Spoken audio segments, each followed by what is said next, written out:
नमस्कार, मैं हूं श्वेता झा और आप देख रहे हैं आज तक। शिवसेना सांसद संजय राउत ने किया है एक हैरान करने वाला खुलासा। जो यहाँ ऐसा खुलासा जिससे महाराष्ट्र में कांग्रेस और शिवसेना गठबंधन में गांठें पड़ सकती है। एक कार्यक्रम में राउत ने अंडरवर्ल्ड के सफाई की चर्चा करते हुए कहा कि एक वक्त था जब पूर्व PM Indira Gandhi underworld don Karim Lala से मिलने आती थी। अंडरवर्ल्ड की काली दुनिया के बारे में आपने बहुत सी बातें देखी सुनी होंगी। आज आपको अंडरवर्ल्ड के वर्चस्व की हकीकत खुद संजय राउत से सुनवाते हैं, जिन्होंने एक पत्रकार और शिवसेना के नेता के रूप में अंडरवर्ल्ड की कई हकीकत को देखने का दावा किया। सुनिए संजय राउत का पहला सनसनीखेज खुलासा। करीम लाला होता, त्याला भेटायला इंदिरा गांधी जायच्या पायधुणीला। हे अंडरवर्ल्ड आम्ही पाहिलंय। हे आता काही नाही, आता किरकोळ लोक आहेत। कांग्रेस के साथ सरकार चलाने वाली शिवसेना के संजय राउत इंदिरा गांधी पर बड़ा खुलासा कर रहे हैं। खुलासा ये कि इंदिरा गांधी मुंबई के तब के अंडरवर्ल्ड डॉन करीम लाला से मिलने आती थीं। आप सोचेंगे कि भला देश की पूर्व प्रधानमंत्री इंदिरा गांधी एक डॉन से क्यों मिलेंगी और ये डॉन करीम लाला कौन है? इसका जवाब भी आपको मिलेगा। पहले संजय राउत का दूसरा सनसनीखेज खुलासा सुनिए। जी तुम्ही आता नावं घेताय, मग तो दाऊद इब्राहिम असेल, बरं का, छोटा शकील असेल, शरद शेट्टी होता, हे सगळे लोक ह्याच्या हातामध्ये मुंबई आणि आसपासचा भाग होता।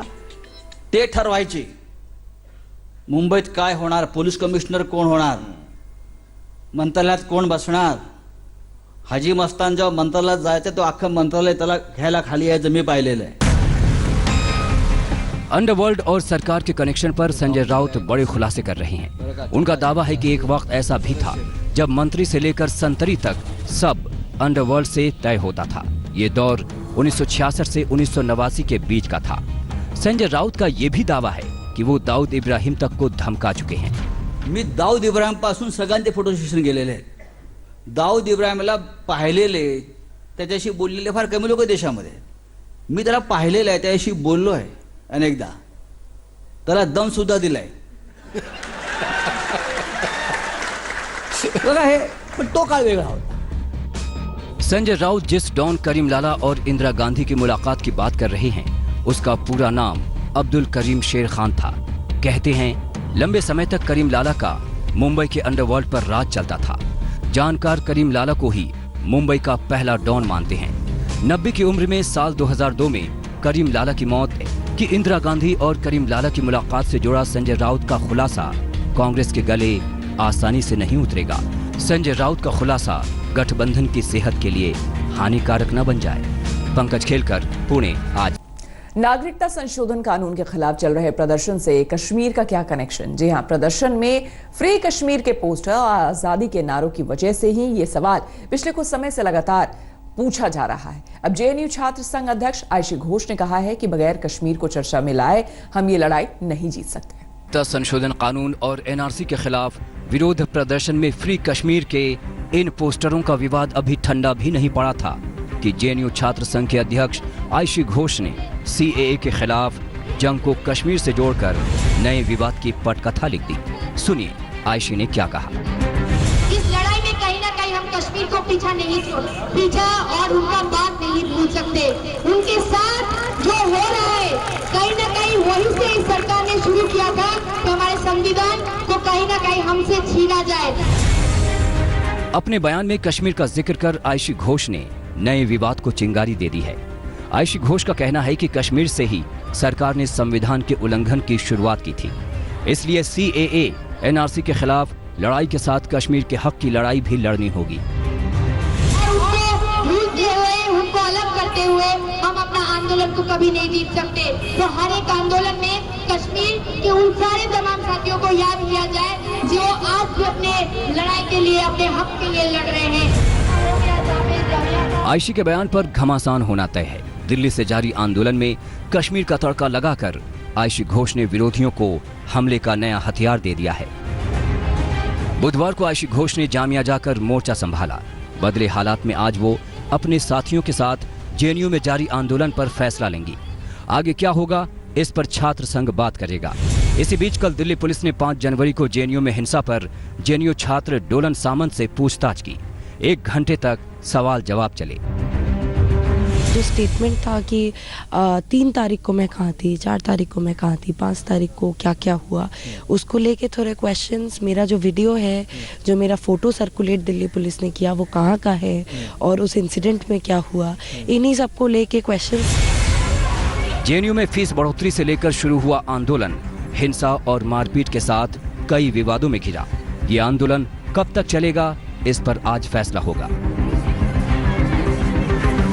दिल्ली से निखिल लखवानी के साथ अरविंद ओझा। दिल्ली के शाहीन बाग का धरना तो खत्म नहीं हुआ, लेकिन दूसरे शहरों में भी शाहीन बाग जैसा प्रदर्शन शुरू हो गया है। पटना के सब्जीबाग इलाके में कल नागरिकता संशोधन कानून और एनआरसी के खिलाफ प्रदर्शन हुआ। इसमें पूर्व सांसद पप्पू यादव और शायर इमरान प्रतापगढ़ी भी शामिल हुए।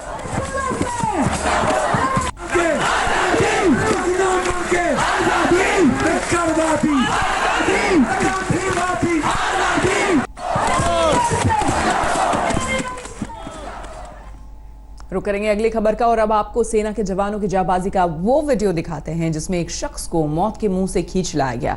बर्फ के ढेर में दबी जिंदगी को बचाने के लिए जवानों ने जान की बाजी लगा दी है। बारी के बीच दबे युवक के लिए सेना के जवान देवदूत से कम नहीं थे। जनजीवन अस्त व्यस्त है। कई इलाकों में मुश्किल में फंसे लोगों के लिए सेना के जवान ही मदद लेकर पहुंच रहे हैं। मौसम विभाग ने चेतावनी दी है कि अगले 24 घंटों तक यानी आज भी घाटी में बर्फबारी जारी रहेगी। कल के बाद ही मौसम में कुछ सुधार देखा जा सकेगा। जाहिर है इस बर्फबारी से आम लोगों की जिंदगी जम गई है। रास्ते पे लोग हैं और मैं गवर्नमेंट से गुजारिश करती हूँ कि जो रास्ते पे लोग बंद हैं उनको खाना वाना कुछ भी नहीं है वहाँ पर, उन तक कुछ खाना पहुँचाया जाए। जो भी मसाइल हैं, जैसे जो ही बर्फबारी होती तो हमारा जो ये जम्मू से जो रास्ता है श्रीनगर हाईवे वो बंद हो जाता है, तो उसी वजह से जो काफ़ी परेशानी लोगों को उठानी पड़ती है। जैसे गैस की किल्लत हो जाती है, पेट्रोल का किल्लत हो जाता है, तो वो चीज़ भी देखनी पड़ेगी। जम्मू श्रीनगर राष्ट्रीय राजमार्ग बीते 3 दिनों से बंद है। बिग होल के पास लगातार बारिश और भूस्खलन का खतरा बना हुआ है। अभी भी नेशनल हाईवे पर 3000 से ज्यादा ट्रक और हल्के वाहन फंसे हुए हैं। ऐसे वक्त में सेना के जवान लोगों की मदद के लिए अपनी जान की परवाह किए बिना मौके पर तैनात हैं। 2 दिन पहले ही कुपवाड़ा के माछिल सेक्टर में हिमस्खलन में सेना के 4 जवान शहीद हो गए थे। श्रीनगर से अशरफ वानी के साथ। उज्जैन में कल जमकर हंगामा हुआ। नगर निगम और पुलिस का दस्ता उज्जैन के नानाखेड़ा इलाके में अतिक्रमण हटाने गया था, लेकिन वहां लोग भड़क गए और पुलिस पर पथराव किया। क्या कमाल का बेमर है।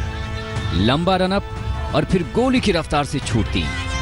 ऑस्ट्रेलियाई बल्लेबाजों से पिट रहे टीम इंडिया के गेंदबाज बरेली के इस पुलिस वाले से प्रेरणा ले सकते हैं, लेकिन यहाँ सिर्फ पुलिस वाले कहाँ हैं। उज्जैन की ये पूरी सड़क जंग का मैदान बन गई है। एक तरफ है पुलिस की टीम और दूसरी तरफ स्थानीय लोग।